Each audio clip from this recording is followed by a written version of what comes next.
Welcome back to Coast Vue. As usual, every Friday I have this opportunity to visit with Jeff Duncan, and it's such a dynamic offseason for the Saints. We're lucky to have access to him.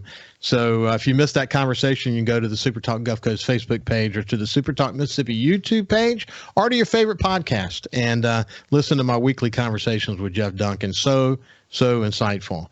Hey, now I want to shift gears and move over to my friend, the CEO of the Gulf Coast Business Council, Ashley Edwards, and say good morning. How you doing, my friend? Hey, Ricky, I'm doing great. Good morning to you. Hey, so we had the opportunity recently to visit. We talked a lot about Ukraine and the situation in Ukraine. I had the opportunity to chat a little bit about the as it relates to citizen journalists and how technology is really changing the game for how the world is perceiving what's happening in Ukraine with my friend Alberto Ibarguen from the Knight Foundation. And that was yesterday. But listen, one of the things I shared with Alberto was a quote from Walter Anderson. It's a beautiful quote. It's a perfect quote for the work that I'm trying to do with Coast Vue, that you and your board is trying to do, are trying to do with the Gulf Coast Business Council. But what I said to Alberto was that one of the things that I think is one of our biggest challenges in coastal Mississippi, so much opportunity. We're so lucky to have so many incredible leaders here. But one of our biggest challenges over time is and will continue to be complacency. It's just so easy to sort of be satisfied. And there's a lot of reasons we shouldn't be satisfied. And I want to come back to that in a second. But what Coast artist Walter Anderson once said is this: just remember, discontent is one of the penalties of greatness. And his point essentially was that this notion of being satisfied with the current situation, if you want to be great, if you want to be a great set of communities we call coastal Mississippi, we can never be content. In fact, we should always be discontent, looking for where are the opportunities to get better. That doesn't mean we can't celebrate, that we can't be proud. It doesn't mean that we're complaining. It simply means that we're not losing touch with where our challenges are. So we're always focused on overcoming those challenges. I mean, we are a great set of communities making incredible progress, aren't we? But at the same time, we have tremendous challenges ahead as well. I mean, that's pretty accurate. You can do both. It's a sort of a double-edged sword. No question about that. You're absolutely right. We do have challenges here on the coast, and you and I have talked about those many times before, and many of them are obvious. But if you're not evolving, you're dying, and there's sort of no such thing when it comes to regional economies.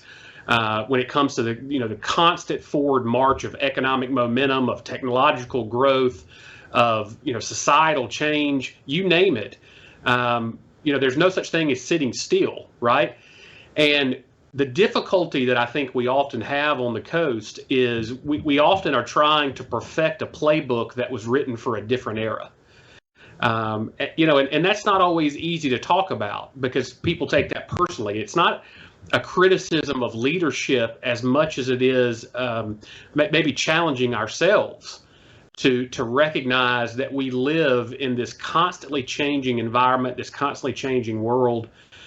Now look, we spent 2 years really trying to understand how the pandemic was going to affect us. And by the time that we got the answers to those questions, we were now dealing with what does the post-pandemic world look like? What are the challenges that are going to exist in the post-pandemic world, and how does the coast prepare itself for that? Right. Yeah. So it's one of those things where there's the only constant is a constant state of change, right? And so we do find ourselves with lots of challenges, but an equal number of opportunities if we find that we're up to meet those challenges. So I think that, the way I would describe it is, and again, it's not a criticism because we've had incredible leadership. The complacency may set in as a result of the work that we had to do to overcome the most recent disaster. Sure. If you think about it, I mean, you think about what we've been through, whether it be Katrina or other storms or Bonnet-Carré spillway and the algae bloom and the oil spill, then the pandemic, that we've been in this constant state of recovering from something. And then when you perceive that we've made some good recovery, I think it's a normal human reaction to want to take a deep breath and say, okay, we're doing pretty good. I mean, a lot of good news is starting to happen around the coast. You're seeing development that's happening. You're seeing a lot of energy, young entrepreneurs that are betting the ranch on businesses. And I mean, a lot of good stuff is happening. But in order to really achieve a place where we reach our full potential, then we have to take a step back and we have to be very honest about the current situation. You can't go to where you want to go if you don't really know where you are now. And I think you get tired. You get tired and you say, we've recovered from the most recent disaster. Man, let's take a deep breath. And it's sometimes hard to say, okay, now we got to recalibrate. What's the current situation? So we can see where there may be some difficult scars still for us, things we need to overcome. And how do we set the goals that are aspirational, and how do we build in sort of this atmosphere of discontent over the status quo so that we can be better? That's a good explanation, don't you think, for why there is complacency at times for us? No question about it. You're absolutely right. I remember very well a few years ago. I'll say a few years ago. It's maybe been a decade ago now, but there was an article locally that was talking about the increase year over year in sales taxes in Gulfport, and it was being hailed as a hey, look how great we're doing. We saw an 8% increase in sales tax collections year over year. I was curious enough to just say, okay, that looks great. Well, how did everybody else in Mississippi do? And when I started looking at the numbers, and I realized that Olive Branch was up 37% and Flowood was up 40% and Oxford was up 56% year over year, that 8% started to look very small in comparison. And it's easy to get complacent when you just are tracking your progress versus yourself year over year, because as long as you're seeing growth, even if it's minimal growth, you say, hey, we're continuing to move on the right trajectory. And it's certainly better than the alternative. It's better than seeing our economy moving in the wrong direction. But, the most important question is always, how do we compare ourselves and benchmark ourselves against those who are doing it very successfully? And that's something I have really focused in on over the years at the Gulf Coast Business Council. Is let's look at the other markets in southeastern United States, including coastal markets that are similar to ours. What are they doing right? What's working? And how is that playing out in their local data? That's, Ronald Reagan always said, trust but verify. I look at it from the standpoint of, the data will tell us everything we need to know. Now, that being said, Ricky, you can imagine the difficulty as I'm speaking to a local civic group or a group of elected officials talking about how we ought to be doing better economically at a time when the headlines are talking about how the state is flush with cash and revenue, and we're looking at tax cuts because we have so much we're beating our revenue projections. That's a difficult conversation to have, because there's a bit of that sort of cognitive dissonance that occurs that says, wait a second, how are we doing so well yet here you're telling us that we could be doing better? But I think your point is well made, and that is we always have the ability to improve. And when you look at the regions out there that are being really successful, and you look at what they're doing, to me, it just shows how much incredible opportunity we really do have here on the coast. So if you look at a community, which when I was in Alabama, I had the opportunity to spend a lot of time in Huntsville. Yes. And, I've said this before on the show, but when Huntsville does, they involve like 100 business leaders in the visit to Washington, D.C., they are incredibly aligned, and they have not had to deal with, certainly the pandemic, but for the most part, they haven't had to deal with any of the disasters we've had to deal with. So as a result, they've been able to stay very focused on where the opportunity is going to be, and they work hard to keep their organization, their community aligned around that, and what they've accomplished there on that base, and their work with NASA and all the aerospace stuff that they're doing, and the list goes on. It's just very impressive. I mean, come back to the quote from Walter Anderson. Just remember, discontent is one of the penalties of greatness. If we want to be great, we have to be honest about where we are. And there are a few metrics that continue to stick out, that tell us we ought to pay closer attention to these as potential measurements of success in the future. Give an example of some of those, Ashley. Well, one of the ones that I think sticks out the most when you look at the economic data is median household income. You can go back and there are some of these online that you can find, but if you look in the late 1990s, and you remember this very well, Ricky. You were the publisher of the Sun Herald, and you saw this happening in real time. Late 1990s, we were in national publications because we were one of the regions that was expected to be the next big place for growth.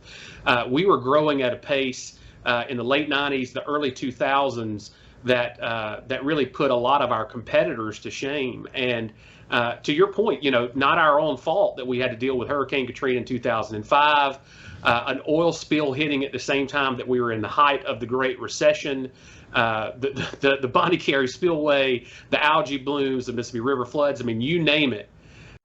We continue to have to deal with all these issues. But back in those days, median household income was near the national average. Today, we're running some $24,000 behind the national average. We've continued to lose ground, and I think that's just a major indicator to tell us how we're doing. And we'll come back to this in a minute. That's why this focus that you and I have had on multiple conversations on the new economy and who's part of that new economy, and this notion of building great places that people want to live in is kind of part of the success factor going forward. When we come back, we'll continue our conversation with Ashley Edwards, the CEO of the Gulf Coast Business Council. See you after this.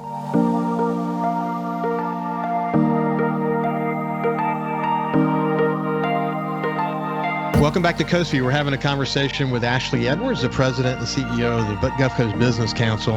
And we're reflecting a little bit on one of the biggest challenges a community like ours has is complacency. And that's why private sector leadership is so important. We've got to constantly work hard to raise the bar.